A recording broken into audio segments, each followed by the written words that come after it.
Hello everybody, welcome to a snowy day here on the Grateful Ambition channel, and every day, once a day, we do chores. And so I thought, with it being extremely cold and snowy, we have had about 10 inches of snow at this point. We've had 2 storms that have come through. We had one that dropped about 7 inches, and then this one right here that's hopefully finishing up by this afternoon has so far put 3 more inches on the ground. So we're going to take you through one of our worst days of doing chores so you can see step by step how we help our critters survive the cold winter months.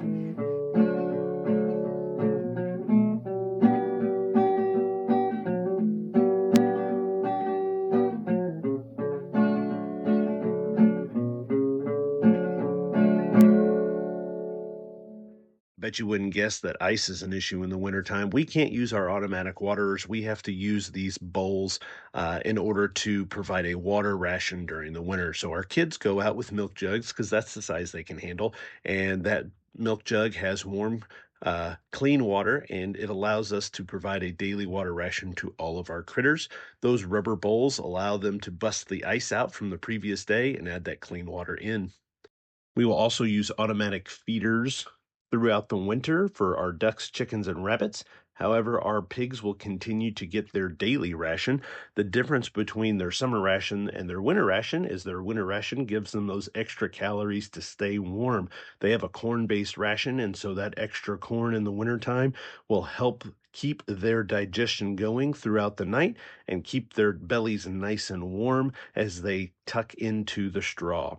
Now, our chickens and our ducks will also get an extra corn ration, and our rabbits will receive Timothy hay, and that is because our typical hay ration has been buried under the snow. One other change we do in the wintertime for our pigs is provide them with a wet ration. This wet ration is where we add water to their corn or scraps that we collect from friends and family or from our own kitchen.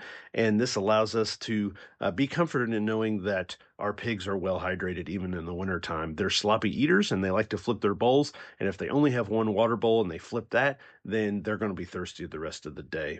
The wheelbarrow, or should I say the chore barrow, is my favorite tool for wintertime chores, and that's because I can blaze trails for my kids after a big snowstorm. It also allows me to carry all of my water and food rations for the day as I help out because, again, my kids typically do these chores. Now, sometimes when they can't push the wheelbarrow, they'll use a sled, but the trails are still there, and it's all thanks to the wheelbarrow.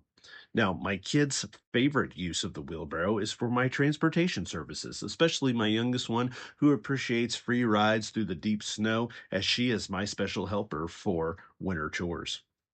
Now, my kids would say the hardest part of wintertime chores is getting dressed. All of the layers mom forces them to wear is totally unnecessary until that one time they decided to go barefoot in the snow, they changed their mind. Like I said earlier, my kids sometimes will use a sled instead of a wheelbarrow for chores, and if we have any free time after chores, since we're all bundled up, we might as well go for a sled ride, and you better believe we say cool runnings every time we go down the hill.